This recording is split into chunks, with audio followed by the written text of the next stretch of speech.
Olá, sejam todos muito bem-vindos ao Sã Doutrina. O Sã Doutrina, como você bem sabe, é o programa da Igreja Presbiteriana de Pinheiros, mais especificamente é o programa da IPP-TV, que leva até você gratuitamente um curso básico de Teologia Reformada.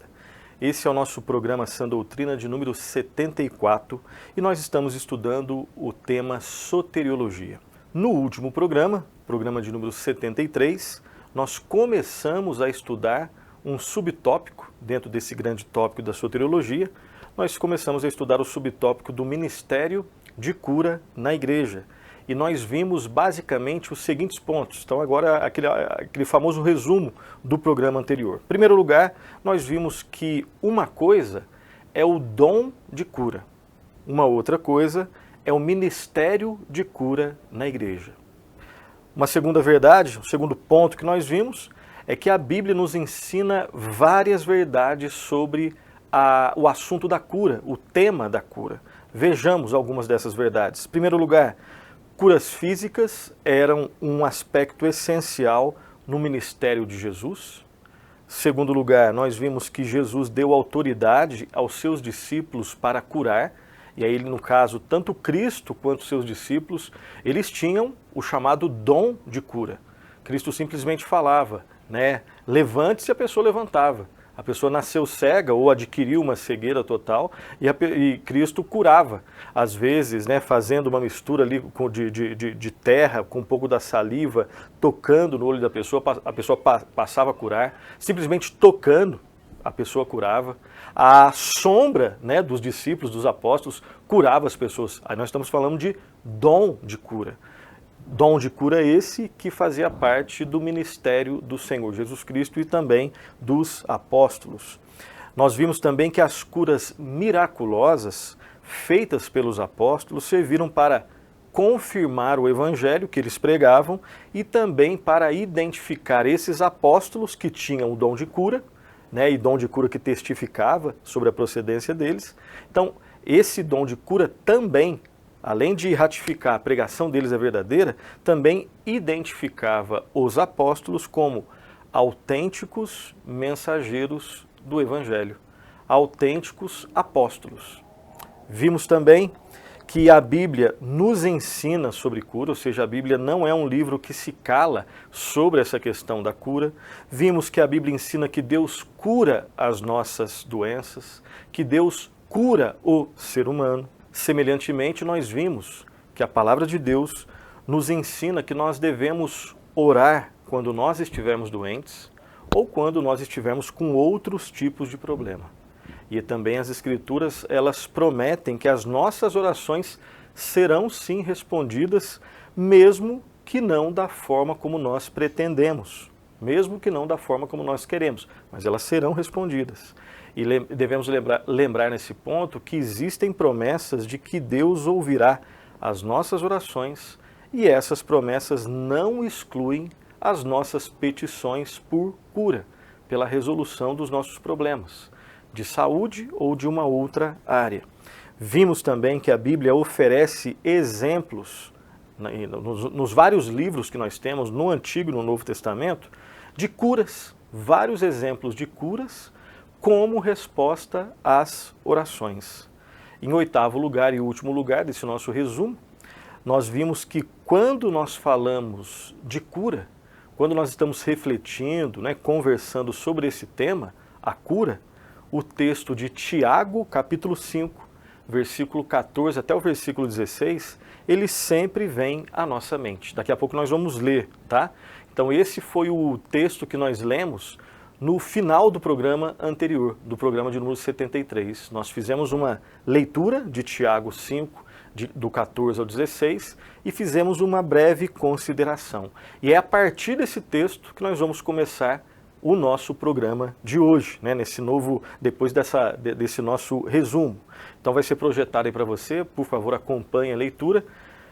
Carta de Tiago, ou Epístola de Tiago, capítulo 5, do 14 ao 16, lá nós lemos assim: Está alguém entre vós doente? Chame os presbíteros da igreja, e estes façam oração sobre ele, ungindo com óleo em nome do Senhor.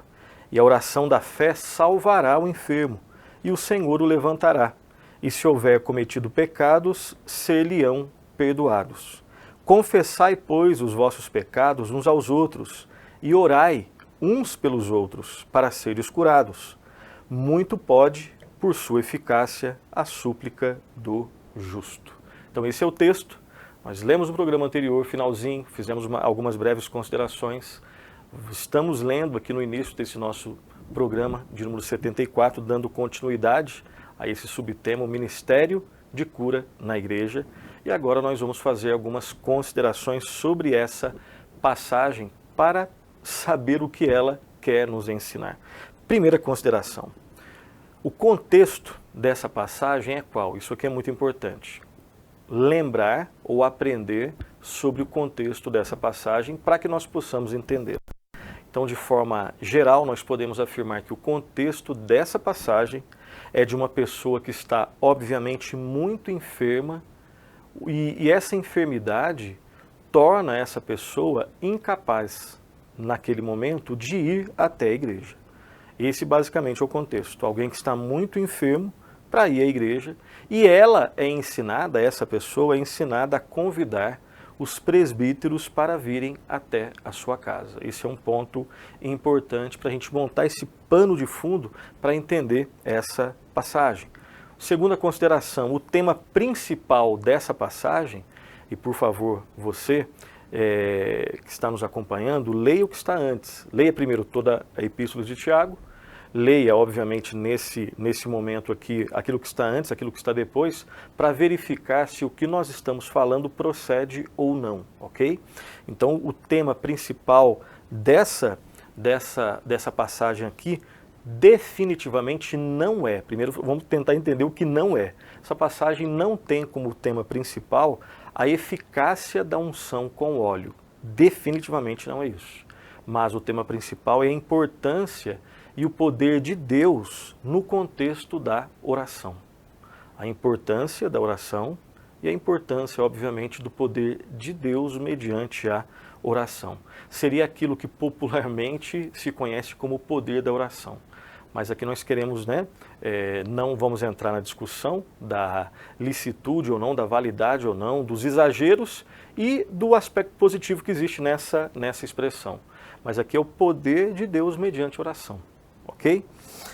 Para isso, para que a gente chegue a essa conclusão, notemos a sentença conclusiva presente nos versos 17 e 18, que nós vamos ler novamente.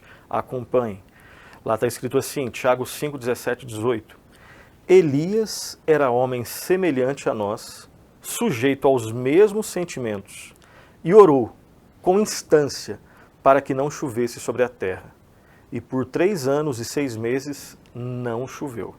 Ele orou de novo, e o céu deu chuva, e a terra fez germinar seus frutos. Então, à luz desses 2 versículos aqui, considerando os versículos que nós já lemos e o contexto mais imediato e geral, nós chegamos à conclusão que, óbvio, o texto não tem como tema principal a questão da eficácia do óleo, do uso do óleo. Não. É o poder de Deus mediante a oração, a importância da oração. Não existe vida cristã sem oração. Uma outra consideração, se nós dissemos aqui que essa pessoa ela estava tão enferma que ela não conseguia ir à igreja. E ela foi ensinada a chamar os presbíteros para visitá-la e ajudá-la em oração na resolução daquele problema. Daquele problema, que poderia apontar ou não para um outro problema. O que os presbíteros deveriam fazer? E aí o texto também nos ajuda a responder essa questão. Os presbíteros, uma vez estando na presença daquele irmão, daquela irmã, no caso, deveriam orar pela pessoa e deveriam esfregar o óleo nela, como uma prática medicinal. Então, aí já começa, a gente está começando a entender um pouquinho, a montar esse quebra-cabeça dessa história, desse evento que ocorreu. Então, essa mulher que estava tão doente que não podia ir à igreja, foi ensinada de que ela deveria, nessa situação, chamar os presbíteros para que eles pudessem orar por ela e também, levando o óleo, esfregar o óleo no seu corpo. E esse esfregar o óleo, que de repente dá bastante discussão, ele diz respeito a uma prática medicinal naquele contexto histórico. E vamos lembrar um pouquinho aqui dessa prática de esfregar com óleo, né, a partir do texto do bom samaritano. Então, o próximo texto que nós vamos ler, Evangelho do Senhor Jesus, narrado, registrado por Lucas, capítulo 10, versículo 34, diz assim: E chegando-se, pensou-lhe os ferimentos, aplicando-lhes óleo e vinho, e colocando sobre o seu próprio animal, levou-o para uma hospedaria e tratou dele. Então, existia essa prática, naquele contexto, de aplicar o óleo, de esfregar o óleo, né? O uso do vinho também, como elementos medicinais, como elemento, né, como uma prática medicinal, uma prática ali da medicina daquela época, ok? Algumas considerações aqui. Tiago, ao orar e fazer uso do óleo, ele está nos ensinando que o ministério da igreja em relação aos seus membros, em relação especificamente aos enfermos, inclui duas coisas. Inclui o melhor tratamento médico que se possa encontrar naquele contexto, bem como também o melhor cuidado espiritual. O melhor cuidado espiritual aponta para a oração e o melhor tratamento médico aponta, nesse caso do nosso texto, para o uso do óleo, ok? Uma segunda consideração que nós podemos fazer nesse ponto é que tanto a oração quanto o uso do óleo, eles são sucedidos pelo uso da expressão em nome do Senhor. Então fez oração, usou óleo, a pessoa dizia, não como uma expressão mágica, não como uma expressão esotérica, nada disso, mas sempre ao orar, ao usar o óleo, melhor tratamento espiritual, o melhor tratamento médico naquele contexto, sempre essas práticas sucedidas pela expressão em nome do Senhor. E nisso, o que nós podemos ver? Nós podemos ver o pedido pela bênção do Senhor sobre a oração e o pedido pela bênção do Senhor no melhor tratamento médico. Então nós oramos a Deus, fazendo uso também dos recursos que o homem, pela graça de Deus, com os dons que Deus deu para cada um dos contextos, nós clamamos a Deus na oração e no uso dos remédios, em nome do Senhor. E isso significa o quê? O que está por detrás disso? O que isso sinaliza? A nossa dependência de Deus. Nós clamamos a bênção de Deus, tanto na oração quanto no uso dos remédios, digamos assim. Uma próxima consideração que nós vamos fazer é que a oração feita em nome do Senhor, ela transmite a ideia de uma oração feita em sintonia com a sua vontade. Em nome do Senhor, que seja feita a tua vontade. Então, ao orar pela ajuda de Deus na vida dessa pessoa enferma, ao fazer uso dos melhores recursos humanos que vêm de Deus para a melhoria dessa pessoa enferma, nós clamamos o nome do Senhor, pedindo a bênção de Deus, expressando a nossa dependência dele, sabendo que por detrás disso nós confiamos que o melhor será feito, seja feita a tua vontade. Então nós cremos e pedimos a bênção de Deus, cremos em Deus e pedimos a sua bênção. A Bíblia nos ensina a clamar nesse sentido e ao mesmo tempo traz essa ideia, seja feita a tua vontade.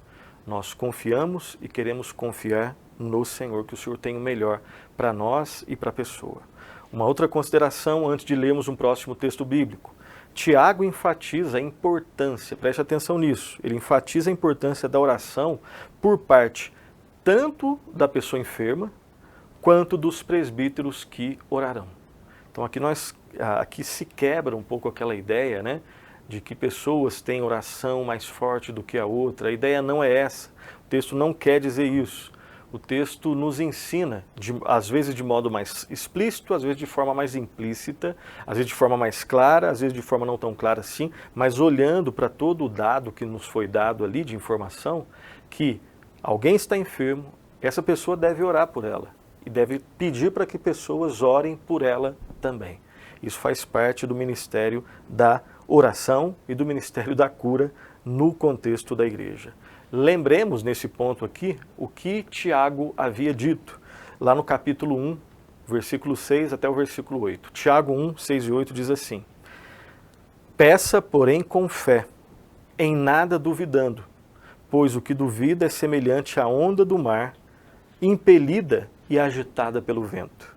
Não suponha esse homem que alcançará do Senhor alguma coisa, homem de ânimo dobre, né, duplo, enfim, inconstante em todos os seus caminhos. Então, a pessoa deve orar com fé. E ela deve pedir para que as pessoas também, os seus irmãos, orem por ela. E perceba que, então você tem que orar com fé, orar de forma confiante, não duvidando, não com esse ânimo dobre, não. Agora, ao mesmo tempo, Tiago também nos adverte contra a presunção. Então, se nesse primeiro texto ele diz que ele de alguma forma desafia os irmãos, né, que não oram com fé, oram de qualquer forma, oram às vezes desanimados. Bom, já que Deus é soberano, Ele sabe, então não preciso orar. Não, não é isso que a Bíblia ensina. Nós devemos orar e orar com fé, em nada duvidando, porque o que duvida é semelhante à onda, agitada e impelida pelo vento. E esse homem não vai alcançar do Senhor alcançar do Senhor alguma coisa, porque ele é um homem de ânimo dobre e inconstante em todos os seus caminhos. Primeiro ensino, ore com fé. E aí tem pessoas que olham para isso e aí começam a distorcer esse orar com fé. É como se elas fossem mais fortes do que Deus, é como se elas mandassem, exigissem, ordenassem, determinassem a Deus. Infelizmente isso é famoso, né, no evangelicalismo brasileiro, bastante distorcido. Então ore com fé. Agora Tiago também, perceba como a Bíblia é perfeita, né, no seu ensino. Orar com fé, desafia os duvidosos. Agora, orar também com humildade. Tiago nos adverte sobre a presunção, o que desafia os arrogantes. Então não existe espaço para arrogância e também para essa timidez pecaminosa na oração. É para orar com fé. Mas olha só em Tiago 4,15, que tipo de fé? Então, se por um lado Tiago dá um golpe naqueles que são pecaminosamente tímidos, que oram sem fé, por outro lado, ele também dá um golpe, né, naqueles que são presunçosos. Vejamos Tiago 4, capítulo 4, versículo 15. Lá diz assim: Em vez disso, devias dizer, se o Senhor quiser, não só viveremos, como também faremos isto ou aquilo. Continuando, tentando aprofundar agora um pouquinho mais as nossas considerações sobre isso que nós estamos falando sobre a oração. Lembre-se disso. A oração da fé, ou então a oração oferecida em fé, ela nunca busca ditar a Deus o que deve ser feito, o que Ele deve fazer. Mas o que ela faz então? Ela expõe a nossa total necessidade de Deus, crendo que Ele tem, confiando que Ele tem o melhor para nós. Isso é fé. Isso é fé. Muito importante também anotar que o propósito da oração não é fazer Deus concordar conosco como se nós fôssemos a referência a quem, né, Deus deve se dobrar. De forma nenhuma. Nós não somos a referência, Deus é a referência. O propósito da oração não é fazer com que Deus concorde conosco, mas levar a nossa vontade, normalmente trôpega, normalmente inconsistente, totalmente dependente, a estar sintonizada com a vontade do Senhor. É exatamente o contrário. E por fim, nesse ponto aqui, reflitamos sobre a última sentença do versículo 16. Vai ser colocado aí para você. Muito pode, por sua eficácia, a súplica do justo. Muito pode, por sua eficácia, a súplica do justo. Algumas considerações também aqui. Lembre-se que, em primeiro lugar, não é dito, definitivamente não é dito dos presbíteros e também dos membros da igreja que eles tinham o dom de curar. Não é dito nesse texto, não é dito nesse livro que eles tinham o dom de curar. Existe sim a questão do ensino da oração no contexto de enfermidade, mas não é dito que eles tinham o dom de curar. Uma segunda consideração é que Tiago prescreve uma combinação, nós já vimos isso, e só repetindo, de oração e medicamento. Oração e remédio. Tem alguém doente? Oração e remédio, oração e medicamento. Terceira consideração, nós não podemos esperar que curas físicas ocorram todas as vezes que oramos por enfermos.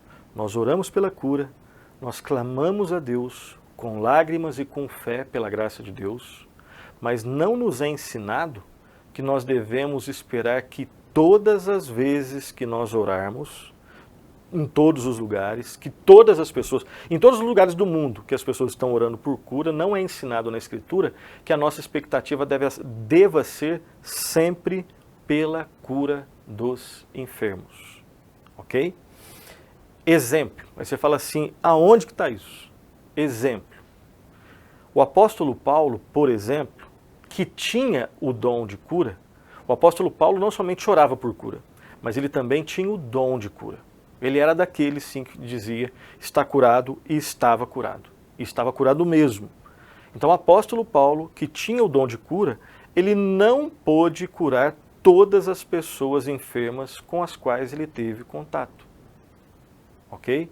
Então nós oramos com fé, nós pedimos a cura em nome do Senhor, que aponta para o clamor pela bênção de Deus. Sabendo que Deus é a fonte de todas as bênçãos. E a grande bênção é estar com Deus, e nós clamamos também,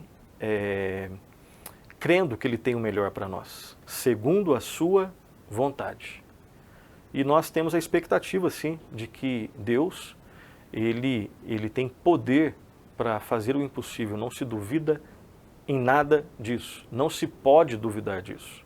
O que o texto nos ensina é pessoas a partir desse texto ensinando que todas as vezes que você orar com fé, Deus vai curar. Isso nesse ensino não tem. Todas as vezes Ele vai curar. Não, Ele pode curar. E se for da vontade dEle, Ele vai curar. Com toda certeza. De maneira indireta, usando meios, Ele é soberano, com remédio ou sem remédio. Não existe nenhuma dúvida disso. O que o texto não ensina é todas as vezes que você orar, Ele vai curar. Isso não ensina. Um dos exemplos é o apóstolo Paulo. Tinha um dom de cura, mas nem todas as pessoas pelas quais ele orou, elas foram curadas. Ok? Então, Filipenses capítulo 2, versículo 27, está escrito assim: com efeito, adoeceu mortalmente.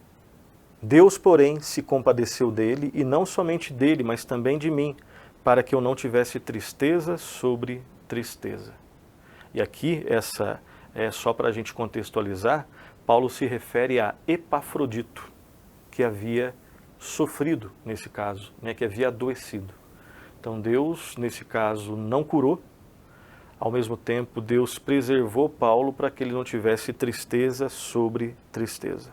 Mais um texto que nos ensina sobre essa verdade, segunda carta de Paulo aos Coríntios, capítulo 12, do versículo 7 até o versículo 10, está escrito assim, acompanhe a leitura.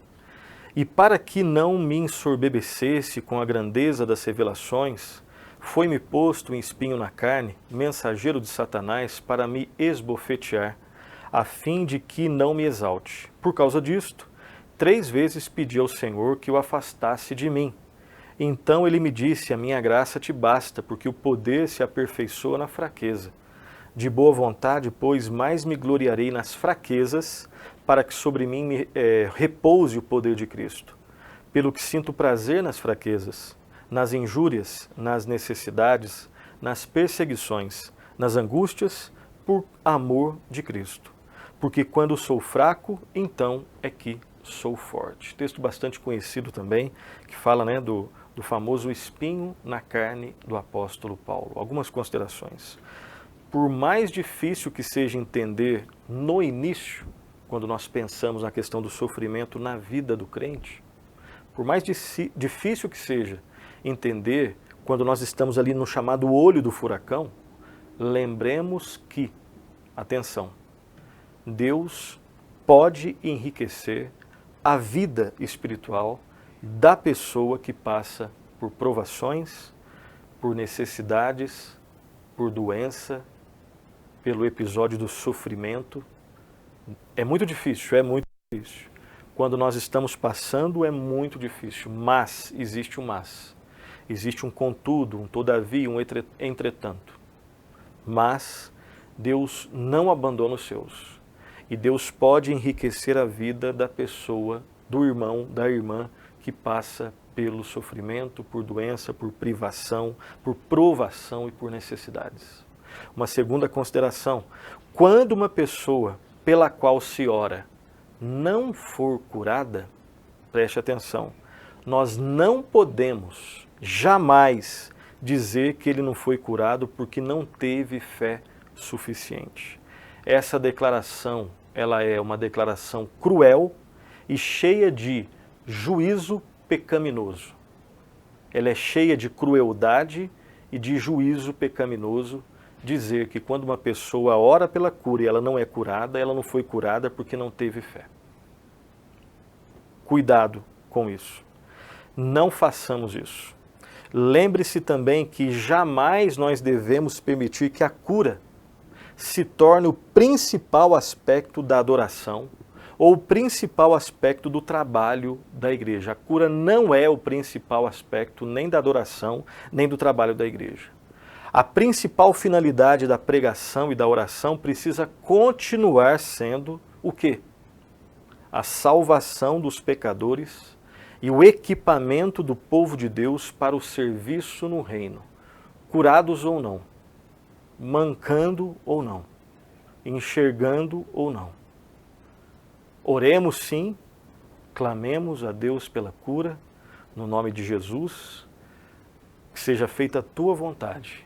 E devemos orar sim pela cura. Mas a cura não é o principal aspecto do reino e da dinâmica da igreja, aqui do lado de cada eternidade. A pregação, a oração, que aponta sempre para o Senhor Jesus Cristo, que salva pecadores, e o equipamento do povo de Deus para o serviço do reino. E mais um ponto, o poder do Espírito Santo, nos tempos do Novo Testamento e também hoje, ele é revelado principalmente na dinâmica transformação de vida, de regeneração e de santificação, como nós vemos na vida do apóstolo Paulo, por exemplo. Paulo, que escreveu 13 cartas, Paulo, que plantou, que pregou o evangelho, que deu início a igrejas, que plantava igrejas. Paulo, que tinha uma inteligência refinada, que tinha piedade. Paulo, que gastou a sua vida no reino de Deus, ele tinha um espinho na carne. Ele não tinha, ele sabia, na vida dele, pela palavra e pela experiência, que a cura não é o elemento principal, embora ele tivesse orado e orou corretamente pelo livramento. Mas Paulo, ele foi cada vez mais amadurecendo e amadurecendo na fé. E o Espírito Santo, ele obviamente estava com o apóstolo Paulo. Então não se pode permitir que sinais e maravilhas estejam à frente da tarefa de levar filhos perdidos, perdoados, para a casa do Pai. Sinais e maravilhas aconteceram no Antigo Testamento, no Novo Testamento e continuam acontecendo. Mas eles são sinais.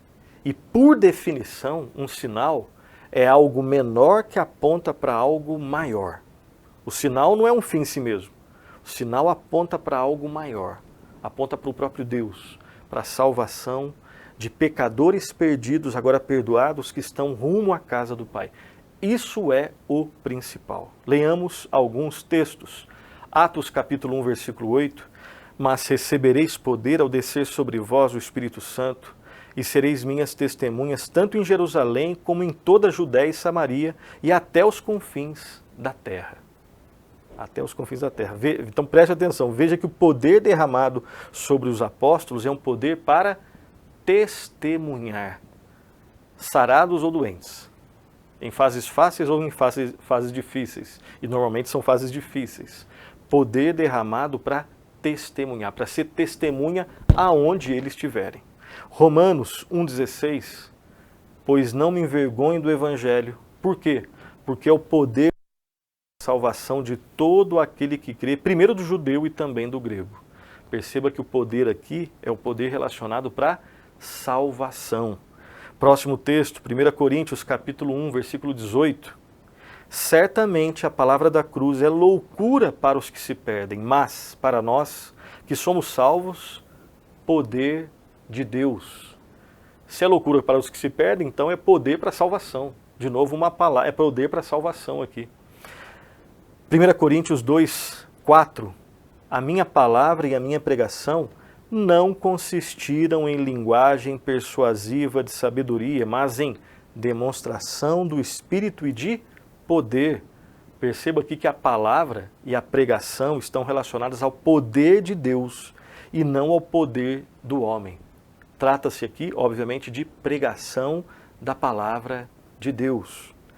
Próximo texto, Efésios, o último texto aqui, Efésios 1, 19 e 20, está escrito assim: e qual a suprema grandeza do seu poder para com os que cremos, segundo a eficácia da força do seu poder, o qual exerceu ele em Cristo, ressuscitando dentre os mortos e fazendo sentar à sua direita nos lugares celestiais.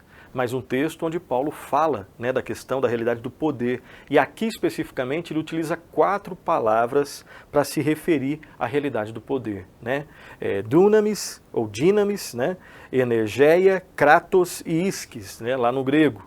Agora, entretanto, nós vemos aqui a ênfase não está, perceba, a ênfase aqui, embora se fale, 4 palavras para falar sobre a realidade do poder. A ênfase aqui de Paulo não está nas curas miraculosas, mas no poder de viver a nova vida para Deus, que se revela em boas novas que exaltam o nome de Deus.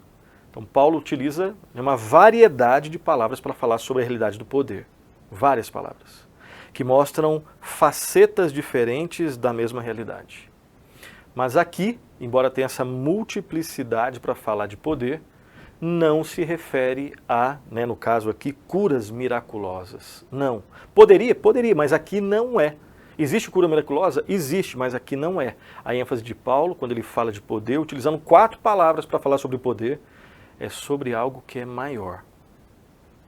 O que seria esse algo maior?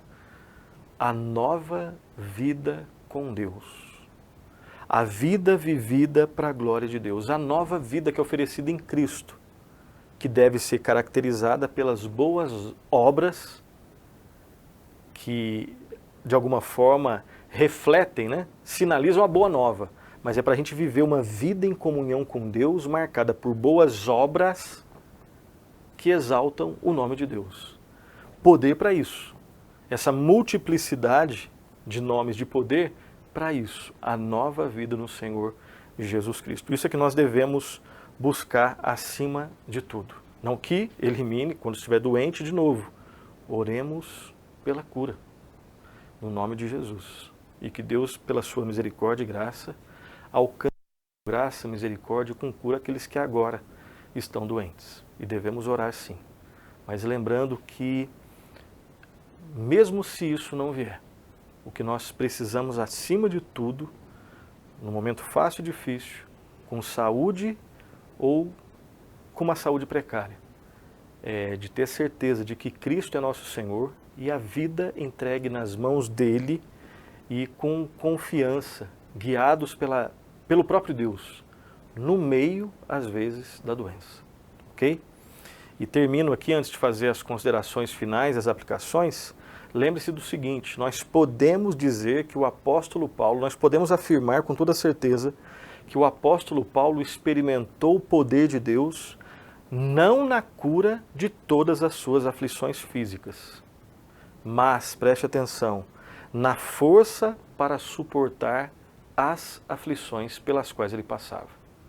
Então Paulo experimentou o poder quando ele orou pelo livramento do espinho na carne. Claro que ele experimentou. Ele deixa bem claro no texto, mas não porque o espinho foi tirado, mas porque Deus o guardava e o abençoava no meio da aflição. Experimentou o poder de Deus. O poder se aperfeiçoa na fraqueza. Na fraqueza. O poder de Deus foi manifestado não na cura da aflição física, mas na habilidade de viver com tal aflição, murmurando. Não. com a habilidade que vem de Deus, poder que vem de Deus, para viver com tal aflição para a glória de Deus. Não se pode perder de vista esse aspecto do poder de Deus, que às vezes nos livra e às vezes nos sustenta no meio daquilo que Ele não nos livra. Que Deus nos ajude, nos ensine assim. Dito isso, vamos para as nossas considerações finais e aplicações. Primeiro, as curas devem fazer parte das preocupações da igreja, devem fazer sim. Estamos nos referindo às curas em respostas especificamente às orações. Esse é o primeiro ponto. Segundo ponto, o ministério de oração por cura não exclui o serviço de profissionais médicos, mas complementa.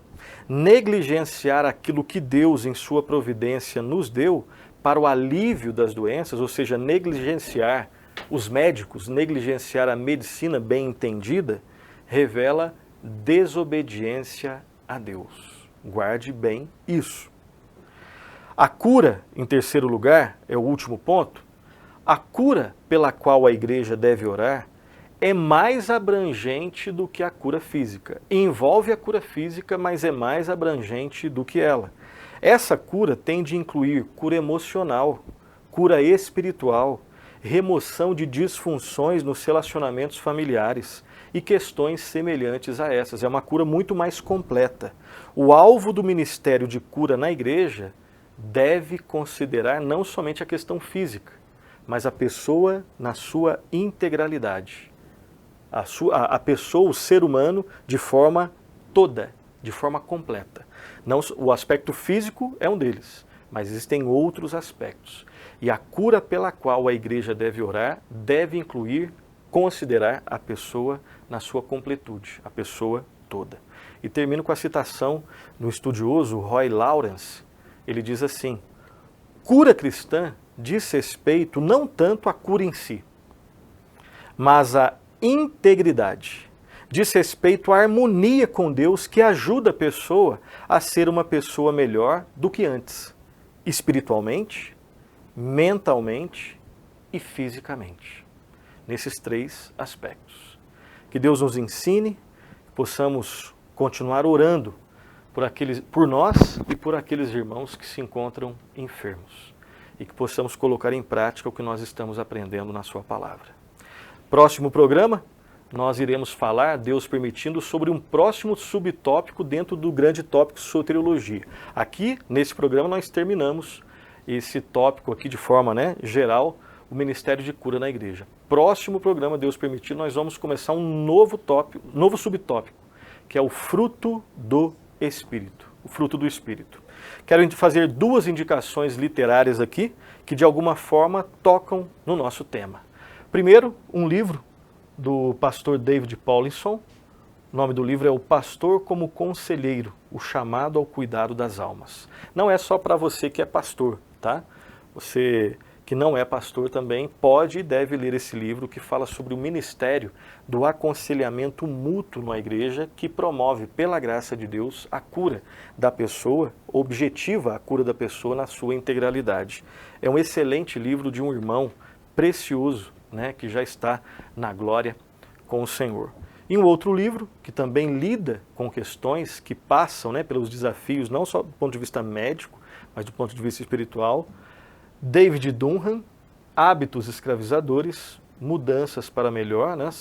São 31 devocionais que falam sobre a questão dos hábitos escravizadores e que falam, que de alguma forma tocam naquilo que nós falamos aqui. Então fica de indicação para você aumentar, complementar aquilo que nós ensinamos e compartilhamos aqui no nosso programa. No mais, um bom estudo a todos vocês, que Deus muito abençoe.